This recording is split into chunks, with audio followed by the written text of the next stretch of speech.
You go small soon. Okay. I'm working like this. Look at it. Yeah, no, look at it. No, look at it.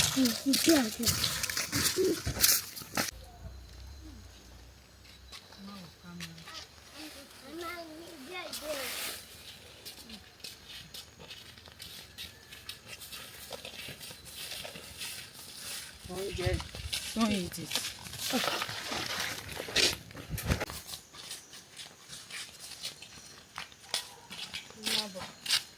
Yeah, fast it.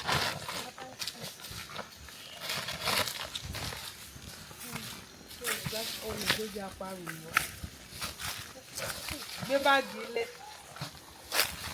Disturbing my foot. What do we have here? Wow, we have some guava. Hey, Emma Motani.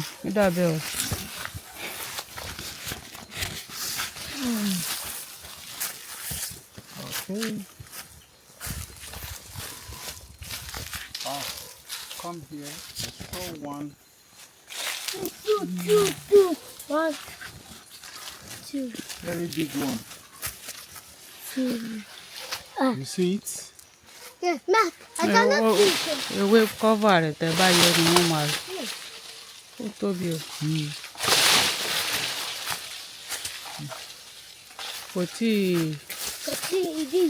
Kò tí rọ̀.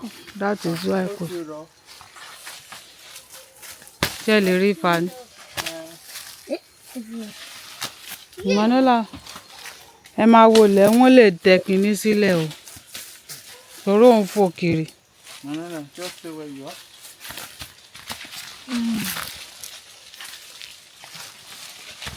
Hey, show, come closer. You see it?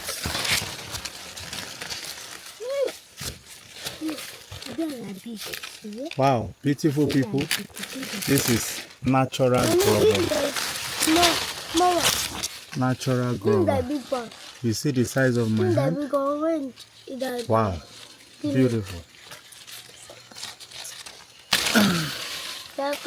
Salamo wà ń bẹ̀ nù ẹ̀dá.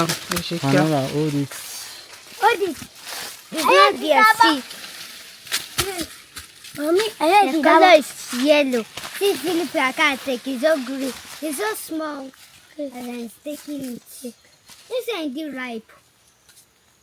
Show it to me. Ẹ má lọ já èyí tí ò kún. We're only here for iPhone. Ẹ rẹ̀ tẹ̀ mú kejì ná. Ẹ mú àwọn tó wà lẹ́gbẹ̀ẹ́ rẹ̀ ná. Ẹ mú ẹ.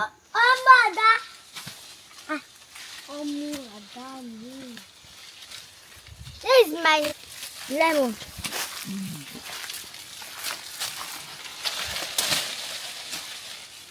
Mama, no, because I think that is okay. So, this is our guava. Remove your hand. Manuela, bring the bag.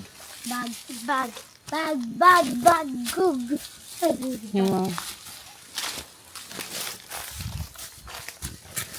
Let's put it inside. Put it inside. Put it inside. Let me get the big one. I hold it. There is no right one like that.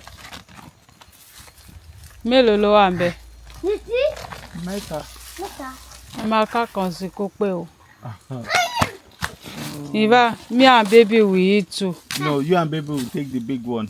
Me and so ẹ máa wá sí o. No, it's not The take issue the here is big that one. we have not seen So baby, I big. We have not seen guava that has matured and ripe. So that is it. Shall we plug the green one? Eléyìí ni mò ń sọ. Mi mọ̀ bóyá ó ti mature.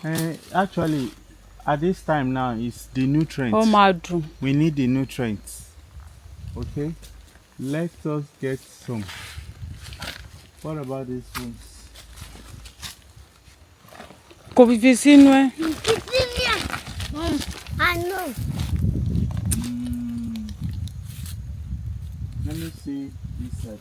Other side. That side. Philip, má lọ ju igi o. Má jẹ́ igi lọ bá anybody. Yeah. They eat some abi kokoro I see. Ọ̀kan nìyí, ẹ wá. Ó pọ́n méjì gan-an ló wà lẹ́gbàrà.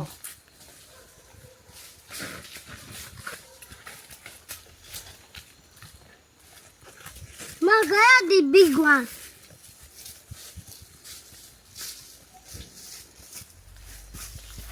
Òun ni. Eléyìí. Okay.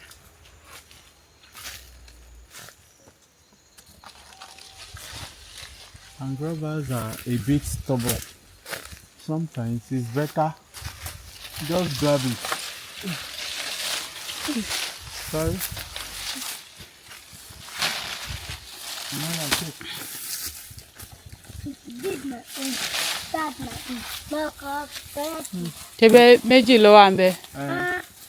Ẹ̀rí èyí tẹ́yẹ ń jẹ yẹn bá mi ka èmi ó jẹ. Oh, it's here now.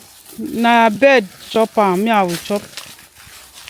Má jẹ, ó ti pọ́n.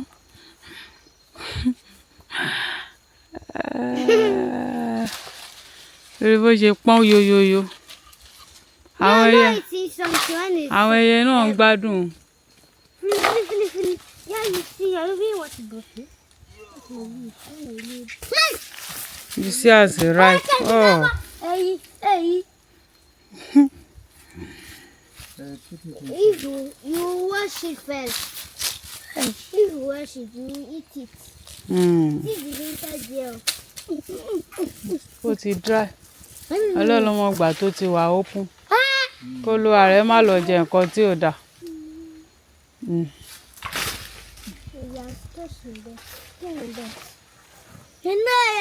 Àìjẹ́ ẹ try o. Èyí tẹ ká ní. Ó le. Ó máa ń le mọ́ bẹ́ẹ̀. Manuela òun níwájú ẹ̀.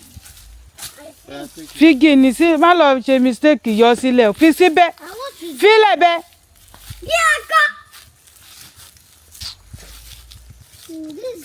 Ó ti dájà rẹ kò sí ńbẹ̀ mọ́. Ẹ wá o, ẹ wá. Eléyìí. Àwọn ẹyẹ nìkan máa jẹ òun ni. Méjì ni.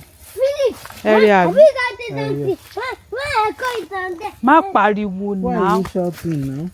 Ó ga o. In fact, Philip. Did you hear?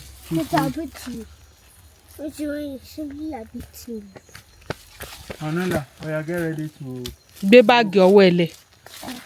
Gbé báàgì ọwọ́ ẹ lẹ̀ kó lọ mú kinní. Ó ti bọ́lẹ̀ o. Sórí Philip. Sórí méjèèjì.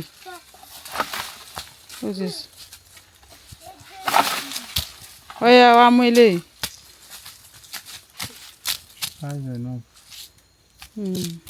Ó ti dá.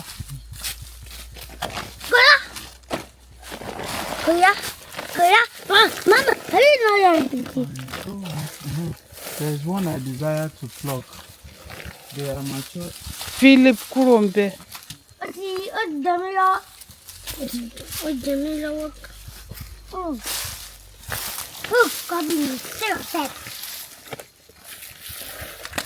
Philip má já ewé iṣu ni má já. Yeah, I see.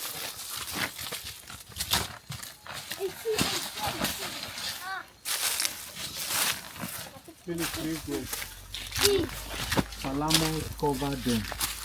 Salamo wà ńbẹ̀ o. Kúrò ńbẹ̀ Salamo lórí ẹ̀. Go and pick this one. What? Òun ni. Salamo àbí. Ẹ̀gbọ́n aṣọ yín bí báyìí. Apá yín. Ó ti lọ sábíà yín. Ó ti bọ́lẹ̀. Àwọn Salamo yẹn. Baby? Báyìí tí wọ́n láìkì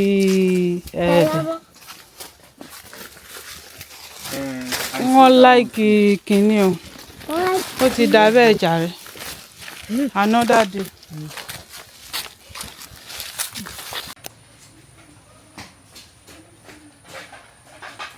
Eat it up, please, please, please, please.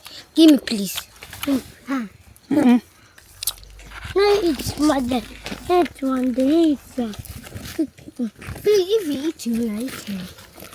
Give me, please. Sit down. Yes. Please. Take it. But I'll pick it there. I'll pick it. Má jẹ sídìí rẹ̀ o. Mommy. Jù sínú rẹ̀. I said another one on the egg. Gbà. Tayama. See this now, this place. Rárá. How you guys go? Manila.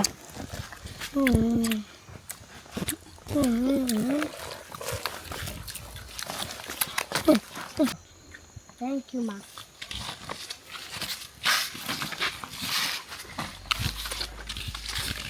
Where's the cutlass?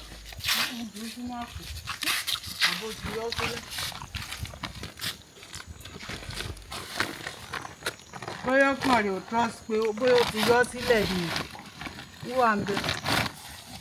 Come on, boy. I see ya. I'm at the portable. Má yọ kó jábọ́. This is mine, though. That's not true. Yeah, I know that's not true. Wúwà. Thank you for watching.